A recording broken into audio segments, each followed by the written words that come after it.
Puji Tuhan, selamat pagi Bapak Ibu yang kekasih di dalam Tuhan. Kita boleh berjumpa kembali, saya bersyukur untuk kesempatan yang diberikan. Karena mungkin beberapa kali saya dihubungi, hampir 2 bulan dihubungi, tetapi jadwal tidak cocok dengan jadwal saya sehingga saya harus menunda sampai bulan ini. Saya sangat bersyukur, berterima kasih untuk kesempatan boleh diberikan Tuhan pagi ini bersama-sama dengan jemaat kekasih di sini. Puji Tuhan, kita boleh berjumpa dan saya berharap dan saya percaya kita semua masih diberi sehat. Amin. Kita semua masih diberi kekuatan untuk boleh hadir. Kalau Bapak Ibu bisa hadir itu berarti ada kekuatan yang Tuhan masih berikan untuk kita. Jemaat yang dikasihi Tuhan, pagi hari ini kita sedang belajar firman Tuhan dan tema yang akan kita pelajari bersama-sama adalah tekun menantikan Tuhan. Mari kita membaca bersama-sama dari Wahyu pasal 3 ayat 7 sampai 13. Saya suka kita semua membaca bersama-sama secara berganti-gantian. Kaum wanita, para wanita membaca dari ayat yang ke-7, ladies first, dan pria membaca ayat ke-8, kita berganti-gantian sampai ayat yang ke-13. Dari Wahyu pasal 3 ayat 7 sampai 13. Jika Bapak Ibu sudah mendapatkannya, mari kita membacakan bersama-sama. Silahkan kaum wanita bersama dengan saya.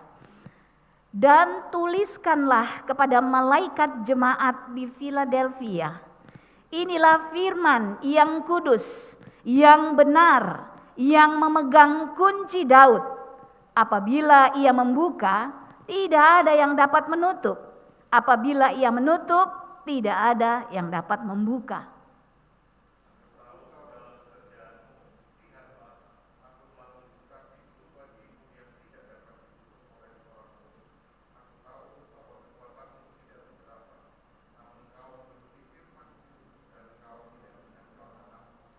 Lihatlah beberapa orang dari jemaah iblis, yaitu mereka yang menyebut dirinya orang Yahudi, tetapi yang sebenarnya tidak demikian, melainkan dusta, akan kuserahkan kepadamu.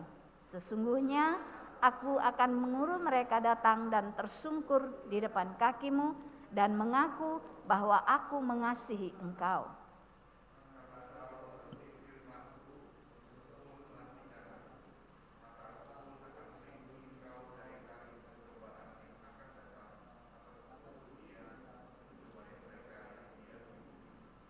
Aku datang segera, peganglah apa yang ada padamu, supaya tidak seorang pun mengambil mahkotamu.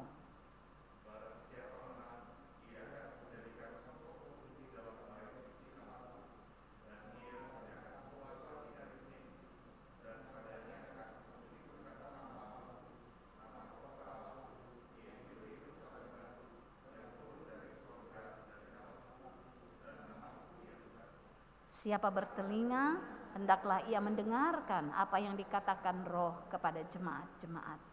Puji nama Tuhan. Kita boleh membaca beberapa ayat pagi hari ini dan saya mau membawa kita untuk melihat slide demi slide sebagai materi kita pada pagi hari ini. Tekun menantikan Tuhan. Bolehkah dibantu klik saja? Sepertinya di mana dia? Oh sorry, baik. Kalau Bapak Ibu melihat gambar ini nama bus yang ada di Makassar. Nama busnya adalah Sabar Menanti. Kira-kira apa yang terpikir oleh Bapak Ibu sekalian, saudara-saudaraku? Apa yang terpikir oleh kita ketika mendengar kata ini, bukan melihat bus ini, tapi mendengar kata ini. Sabar menanti. Apa yang terpikir oleh kita? Bisa saja kita berpikir, kata sabar menanti itu artinya ya tunggu dulu. Sabar menanti biasanya bisa berarti Kalau kita sedang bingung dan terburu-buru atau kita sudah gelisah, lalu dikatakan sabar menanti. Akhirnya kita agak tenang, begitu kan ya? Atau ketika kita sedang menghadapi keadaan-keadaan yang pelik dan berat, lalu kita tunggu kapan jawabannya. Lalu dikatakan sabar menanti. Dan kita akhirnya bertahan dulu. Kita akhirnya berdiam dan bertahan dulu. Ada banyak pengertian yang kadang-kadang dengan dua kata ini membuat kita lebih teratur atau lebih tenang.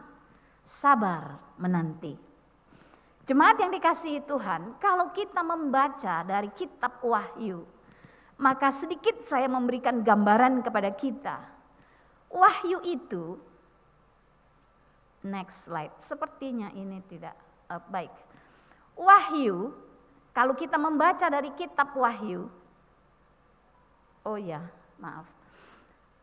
latar belakang kitab Wahyu, kitab ini ditulis, diberikan pewahyuan sebagai pewahyuan Yesus Kristus. Kitab ini adalah pewahyuan Yesus Kristus yang diberikan kepada Rasul Yohanes, salah satu murid Tuhan Yesus yang selalu dekat dengan Yesus. Dan ketika Rasul Yohanes, oleh karena Injil, dia harus dibuang di pesisir Yunani, tepatnya di Pulau Patmos. Di sanalah Yohanes diberi pewahyuan atau penglihatan oleh Tuhan. Dan tujuan dari kitab Wahyu diberikan itu untuk jemaat yang ada di Asia Kecil. Ada 7 jemaat. Kalau kita baca mulai dari pasal 1, pasal 2 sampai pasal 3, kita akan jumpai di sana ada 7 jemaat yang berada di Asia Kecil atau sekarang daerah Turki. Jemaat yang dikasihi Tuhan, 7 jemaat yang ada di Wahyu yang dituliskan untuk diberikan pewahyuan kepada Yohanes, ada macam-macam keadaan mereka. Tetapi kalau kita membaca kitab teks ini secara khusus dari Wahyu 3 ini kepada jemaat Philadelphia. Arti kata Philadelphia sendiri adalah kasih persaudaraan. Dan jemaat Philadelphia adalah jemaat yang dipuji oleh Tuhan. Jemaat Philadelphia, kalau kita mengerti artinya kata Philadelphia, itu kasih persaudaraan. Dari kata ini kita akan melihat bagaimana jemaat Philadelphia itu.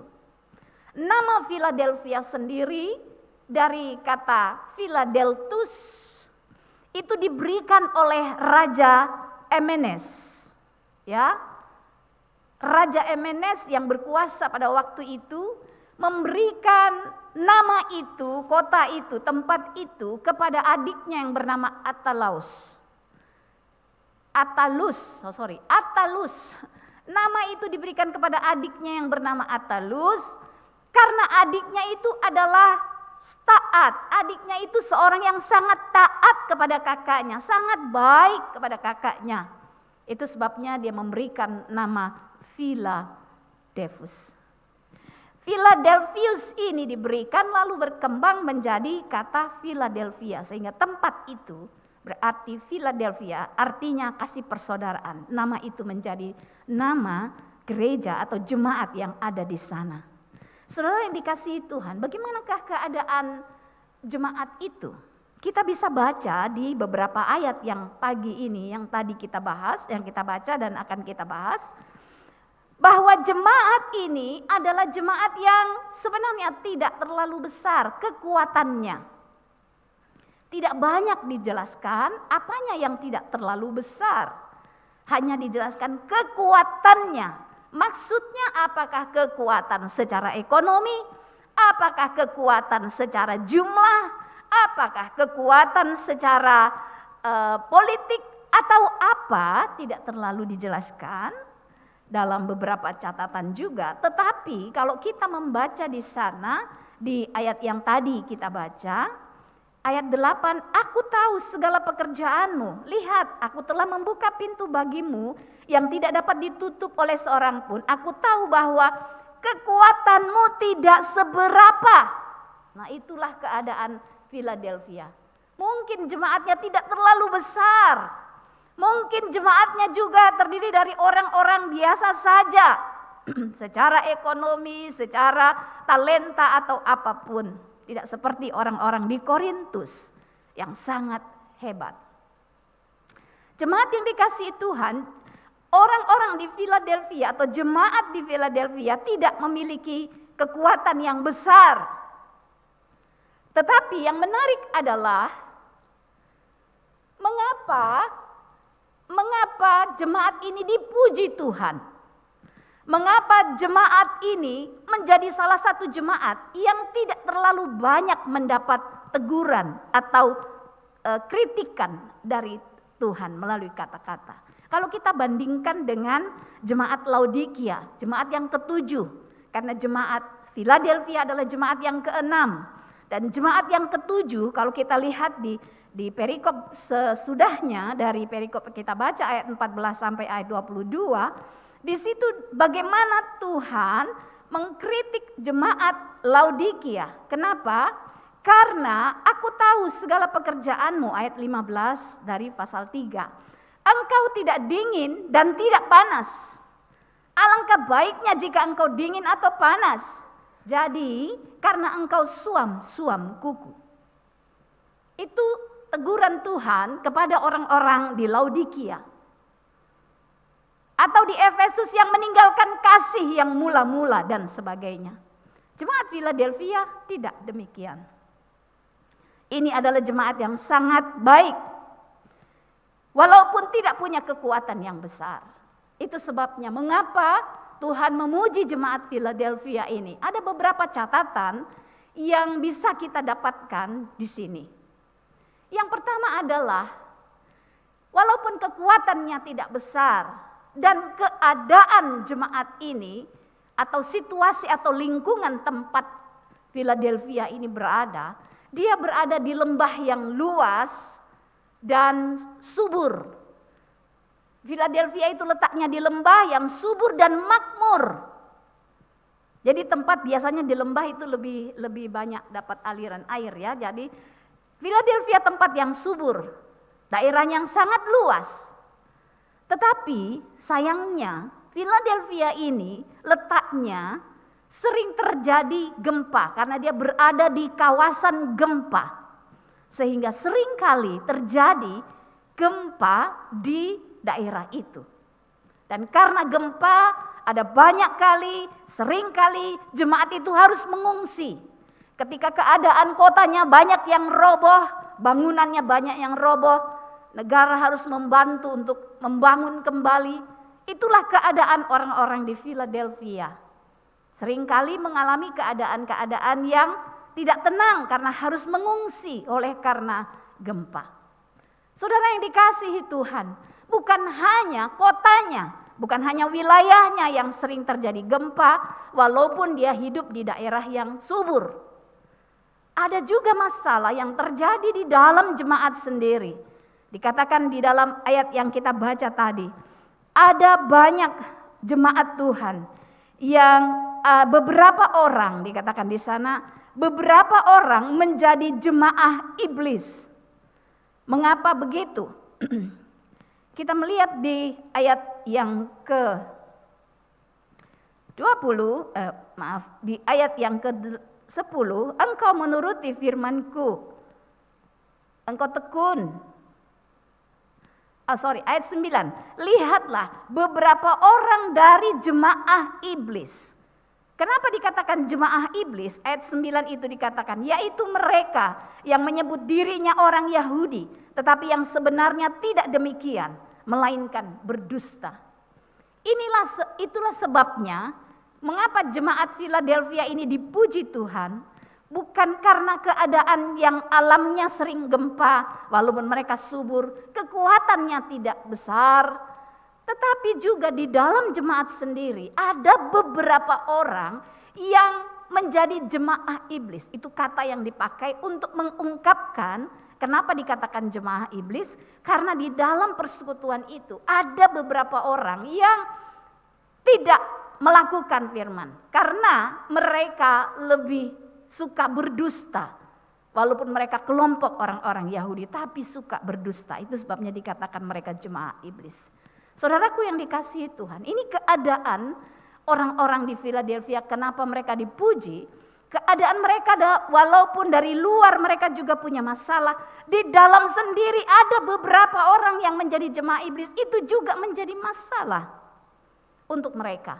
Tetapi yang terjadi, mereka tetap setia. Mereka tetap setia dan menuruti firman Tuhan. 2 kali kata itu diulang di ayat 8 dan ayat 10. Mereka tetap menuruti firman Tuhan. Saudara yang dikasihi Tuhan, itu sebabnya kita boleh melihat kenapa jemaat ini dipuji oleh Tuhan. Karena mereka menuruti firman Tuhan dan bukan hanya itu, mereka juga tidak menyangkal Dia. Mereka tidak menyangkali namanya. Kita bisa melihat itu di ayat yang kita baca tadi. Saudara yang dikasihi Tuhan, jemaat ini adalah jemaat yang melakukan atau menuruti firman Tuhan dan tidak menyangkal nama Tuhan. Sekalipun dalam keadaan yang berat. Itu sebabnya jemaat ini dipuji oleh Tuhan. Mereka tekun menantikan Tuhan. Bagaimana caranya mereka menantikan Tuhan? Di 2 kalimat terakhir yang saya tuliskan di situ, mereka menuruti firman Tuhan dan mereka tidak menyangkal nama Tuhan. Mari kita melihat, mereka tekun. Kata tekun kalau dalam kamus besar itu bersungguh-sungguh. Mereka bertekun atau ketekunan itu artinya kesungguhan.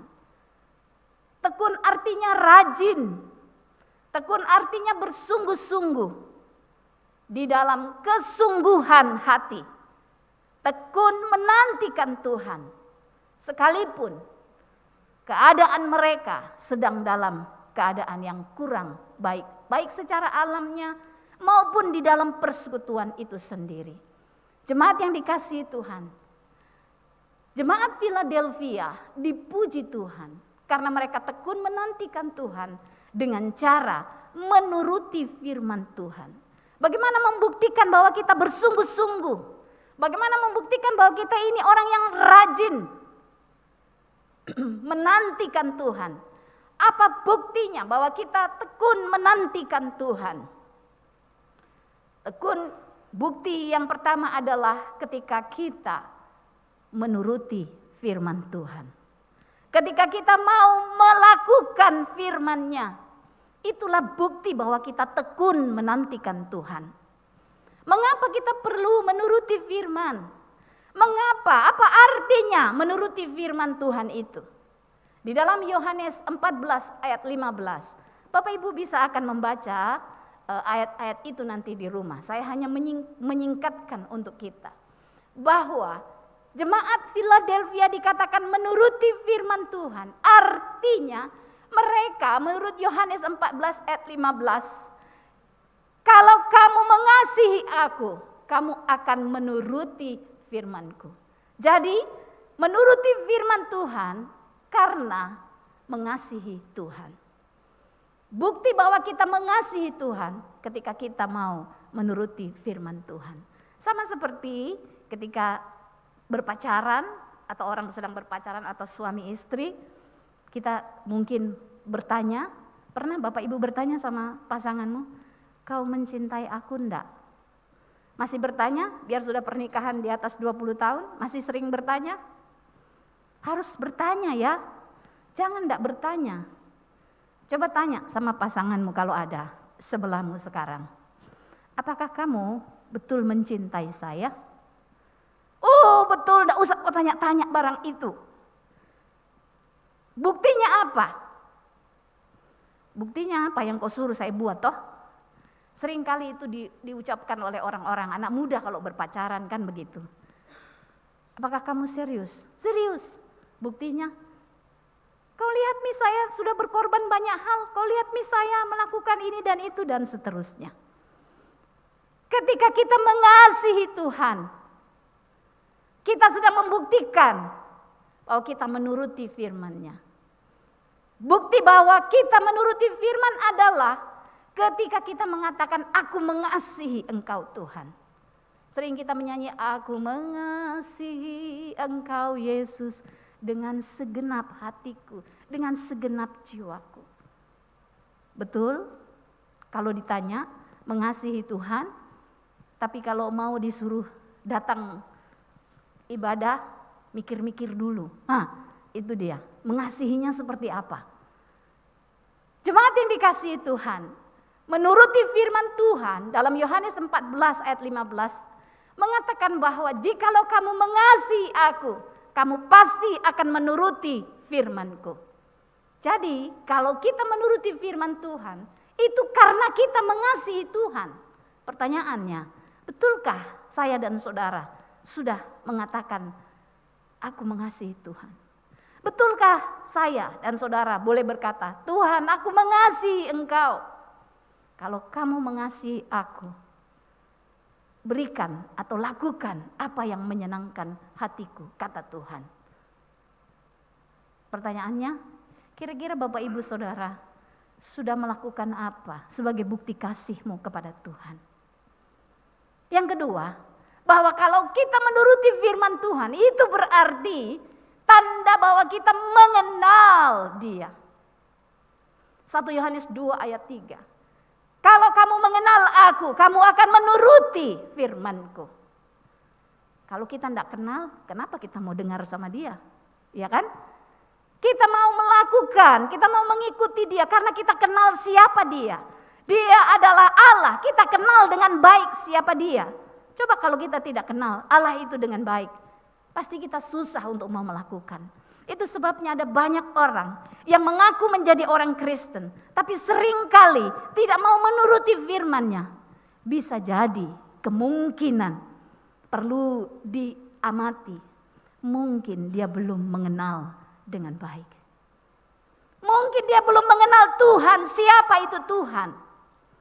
Mungkin dia belum sungguh-sungguh tahu siapa itu Allahnya. Sehingga untuk mau mengikuti Dia juga kita masih ragu. Tapi kalau orang yang sungguh-sungguh sudah mengenal Tuhan, dia akan melakukan apa saja untuk Dia. Kalau orang yang sungguh-sungguh mengenal Tuhan, dia akan melakukan apapun demi menyenangkan Tuhan. Salah satu contoh adalah tokoh yang menjadi pemimpin atau pendiri gereja CVMU, yaitu sejarah, kalau kita ikuti sejarah, Dr. Alexander Jeffrey. R.A. Jeffrey tinggalkan Amerika, tinggalkan warisannya yang dari orang tua untuk sebuah perusahaan. Dia hanya mau rela datang ke Indonesia, ke Tiongkok, tapi sesudah itu dia datang ke Indonesia. Dia mengorbankan semuanya, apapun bahkan nyawanya, dan akhirnya mati di tanah Sulawesi ini. Saudaraku, mengapa? Karena dia mengenal dengan baik siapa Allah itu. Kalau saya dan saudara mengenal Allah dengan baik, pasti kita akan mau menuruti apapun katanya. Yang berikutnya, mengapa atau apa artinya kita mengasihi atau menuruti firman Tuhan? Dalam Yohanes 1 ayat 25 dikatakan, melakukan firman Tuhan, karena orang yang melakukan firman Tuhan akan berbahagia. Berbahagia kalau kita melakukan firman. Yang berikut dalam Yohanes 8 ayat 51, dia tidak akan mengalami maut selama-lamanya. Orang yang menuruti firman Tuhan dan melakukan dengan sungguh-sungguh, dia tidak akan mengalami maut, maksudnya dia akan berada dalam hidup yang kekal. Bukan di dalam kebinasaan, kekal selama-lamanya. Dan yang berikutnya, bahwa orang yang menuruti firman Tuhan, dalam 1 Yohanes 2 ayat 15 dikatakan, di dalam dirinya sudah jelas sempurna. Sudah sempurna ketika kita sungguh-sungguh menuruti firman Tuhan. Jemaat yang dikasihi Tuhan, orang-orang di Philadelphia dikatakan dipuji oleh Tuhan. Mereka tekun menantikan Tuhan karena mereka membuktikan bahwa mereka adalah jemaat yang menuruti firman Tuhan.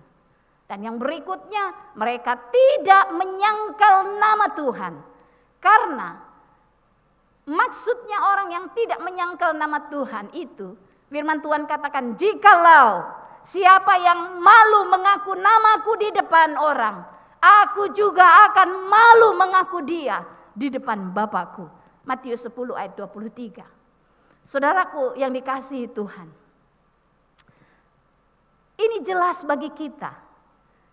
Jemaat Philadelphia adalah jemaat yang tidak menyangkal nama Tuhan. Walaupun di tengah situasi yang sangat sulit saat itu. Sering keadaan-keadaan yang tadi saya gambarkan. Tapi mereka tetap tidak mau menyangkal Tuhan. Justru tidak menyangkal Tuhan itu berarti sama seperti dalam Markus pasal yang ke-8 ayat 34 dikatakan, tidak menyangkal nama Tuhan, tetapi mereka mau memikul salibnya dan mengikut aku.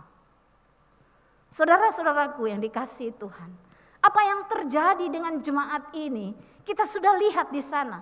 Mereka adalah jemaat yang dipuji Tuhan. Karena keadaan apapun, situasi bagaimanapun, mereka tetap menuruti firman Tuhan dan mereka tetap setia mengikut Tuhan, tidak mau menyangkal nama Tuhan. Dan itu sebabnya janji Tuhan diberikan kepada mereka. Di dalam pasal 3 ayat yang 10, karena engkau menuruti firman-Ku dan tekun menantikan Aku, maka Aku pun akan melindungi engkau dari pencobaan yang akan datang atas seluruh dunia ini. Saudaraku yang dikasihi Tuhan, Allah akan melindungi mereka, orang-orang Philadelphia. Ini janji Tuhan kepada mereka, sekalipun mereka menghadapi pencobaan. Ketika kita coba aplikasikan dalam hidup kita hari ini, saya dan saudara, benarkah kita juga tekun menantikan Tuhan? Benarkah saya dan saudara, kalau Tuhan melihat hati kita pagi ini, ketika kita duduk mendengarkan firman Tuhan ini, benarkah kita tekun menantikan Tuhan? Dengan cara kita menuruti firman Tuhan dan dengan cara kita tidak menyangkal Dia. Maka Tuhan berkata, karena kamu menuruti firman-Ku dan tekun menantikan Aku, maka Aku akan melindungi engkau dari pencobaan. Jemaat yang dikasihi Tuhan, pencobaan yang dihadapi oleh orang-orang Philadelphia itu kita sudah lihat tadi. Bagaimana tantangan dari luar, tantangan dari dalam mereka hadapi. Tapi mereka tetap tekun. Pencobaan-pencobaan yang besar pada saat itu. Hari ini pencobaan apa yang sedang saya dan saudara hadapi? Hari ini pencobaan apa yang sedang kita semua hadapi? Mungkin dari dalam persekutuan ini ada pencobaan. Mungkin dari luar tempat kita. Hari ini wabah corona belum berakhir. Bahkan terus kita dengar sudah turun naik lagi. Ini semua boleh dikatakan sebagai pencobaan-pencobaan. Tapi firman Tuhan berkata dalam 1 Korintus, pencobaan yang kamu alami adalah pencobaan yang kamu alami adalah pencobaan biasa. 1 Korintus 10 ayat 13. Yang tidak melebihi dan tidak melampaui kekuatanmu. Ketika kamu dicobai, kamu akan diberikan jalan keluar. Itu janji Tuhan bagi kita yang mengasihi Dia. Karena itu saudara-saudaraku, kalau hari ini kita sedang menghadapi pencobaan, apapun itu, mungkin pencobaan yang sedang kita alami bersama, yaitu pencobaan dengan sakit penyakit, wabah corona yang belum berakhir, terus ada, bahkan terus membuat kita ketakutan. Belum lagi pencobaan-pencobaan di masalah ekonomi yang tidak stabil. Keadaan bukan hanya Indonesia dan seluruh dunia, kita semua sedang menghadapi keadaan ekonomi yang sulit. Bukan hanya itu, kita boleh melihat bersama-sama pencobaan-pencobaan yang terjadi hari ini. Dekadensi moral, kemerosotan moral, nilai-nilai keagamaan, nilai-nilai budaya yang mulai meluntur di anak-anak muda kita. Bukan hanya itu, pencobaan-pencobaan juga di dalam toleransi terhadap dosa. Dulu kalau bicara tentang perceraian, ketat sekali. Hari ini bahkan gereja pun boleh mengizinkan ada orang yang bisa dikawinkan kembali. Dulu kalau kita bicara, tidak ada itu yang LGBT. Hari ini gereja menerima LGBT itu. Dan dianggap itu hak asasi manusia. Kemerosotan nilai-nilai agama terjadi. Toleransi terhadap dosa sudah ada. Ini pencobaan-pencobaan yang sedang ada di tengah-tengah kita sekarang. Nilai-nilai kebenaran kurang lagi dijunjung tinggi. Kita masih mau mengikut apa kata suara terbanyak, atau apa kata orang penting itu, dan kita semua mengikutinya. Ada begitu banyak keadaan-keadaan. Belum lagi pencobaan-pencobaan dari rumah tangga, anak-anak yang memberontak kepada orang tua, atau orang tua yang mulai banyak punya masalah dengan rumah tangga satu dengan yang lain. Saudara, terlalu banyak kalau kita mau diskusikan. Tapi itulah yang terjadi hari ini. Bahwa pencobaan-pencobaan yang kita hadapi di tengah-tengah itu membuat kita kadang-kadang takut. Membuat kita kadang-kadang mulai gelisah. Membuat kita kadang-kadang mulai gentar. Pencobaan hari ini begitu banyak dan begitu jelas. Karena firman Tuhan pun sudah menyampaikan kepada kita. Aku akan melindungi engkau dari hari pencobaan yang akan datang atas seluruh dunia untuk mencobai mereka yang diam di bumi. Ini ribuan tahun yang lalu. Dan hari ini semakin terang dan jelas kita semua ikut mengalaminya. Tetapi Tuhan berkata, aku akan melindungi engkau. Siapa yang mau dilindungi Tuhan? Adalah orang-orang yang benar-benar mau tekun menantikan Tuhan. Adalah orang-orang yang tekun menuruti firman Tuhan dan tidak menyangkal Tuhan sekalipun mungkin ada ancaman yang sangat dekat kepada kita. Saudara yang dikasihi Tuhan, janji Tuhan yang berikutnya adalah siapa yang menang? Ayat 12, barang siapa menang, ia akan kujadikan soko guru dalam bait suci. Janji Tuhan kalau kita menang, kalau kita tetap bertahan, kalau kita tetap tekun menantikan Tuhan, kita akan menjadi soko guru. Apa itu soko guru? Soko guru adalah pilar. Pilar yang menguatkan bait suci. Kita akan dijadikan pilar-pilar atau tiang-tiang yang menguatkan bait Allah. Kalau kita tekun menantikan Tuhan. Dan bukan hanya itu, siapa menang, dia akan diberi mahkota kemuliaan. Saudaraku, siapa di antara kita yang sedang menantikan kemuliaan itu? Siapa di antara kita yang rindu menantikan mahkota kemuliaan itu ada di atas kepalanya? Hari ini, mungkin keadaan jemaat Philadelphia sama seperti jemaat di sini. Saya tidak tahu, apakah keadaan Philadelphia itu sama dengan keadaan kita hari ini? Sekalipun tidak terlalu besar, kekuatannya tidak besar, tetapi di tengah-tengah pencobaan yang mereka hadapi, mereka tetap tekun menanti Tuhan dengan melakukan firman-Nya dan dengan tidak menyangkal namanya. Karena apa? Karena janji Tuhan ada pada kita. Dia akan melindungi dan menolong kita. Serta dia akan memberi mahkota dan menjadikan kita soko guru. Saudara yang dikasihi Tuhan, saya tidak tahu sejauh mana saya dan saudara, masing-masing kita mau bertanya kepada diri kita sendiri. Benarkah kita ini mengasihi Tuhan? Benarkah kita berkata, saya tekun menanti Tuhan? Benarkah sekarang di saat-saat seperti ini kita masih tetap tekun menantikan Tuhan? Kalau kita tekun, kita bersungguh-sungguh menantikan Tuhan, sekalipun keadaan bergoncang, tapi kita mau tetap melakukan firman-Nya. Kita mau tetap berdiri teguh dengan setia dan tidak bergeser dan tidak mau menyangkal Dia apapun yang terjadi. Bagaimana dengan saya dan saudara? Menutup renungan ini, saya ingin membawa kita untuk menyaksikan sebuah cuplikan. Bisakah diklik di situ? Berharap cuplikan atau video klip ini boleh menjadi inspirasi. Pegang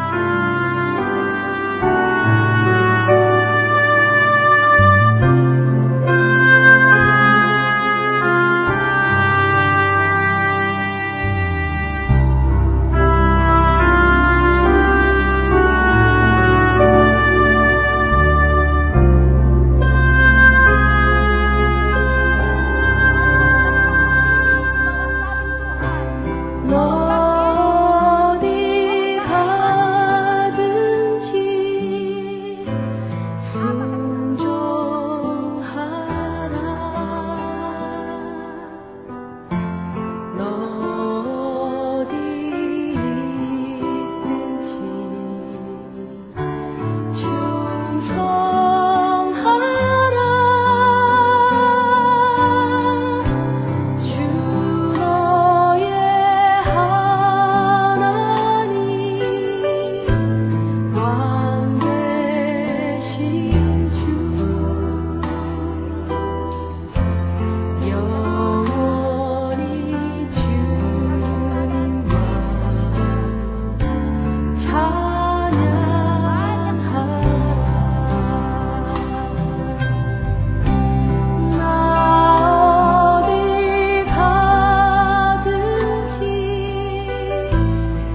puji Tuhan, karena mereka tetap tekun menantikan Tuhan. Dan itu yang Tuhan inginkan dari hidup saya dan saudara. Tuhan Yesus memberkati kita. Mari kita berdoa. Tuhan, terima kasih. Kami bersyukur untuk firman-Mu, yang biarlah firman-Mu ini disampaikan dengan sederhana, sedang mengajari kami semua yang Tuhan cari adalah ketekunan untuk menantikan Tuhan melalui ketaatan melakukan firman-Mu dan hidup di tengah-tengah tantangan yang berat ini, tapi tetap setia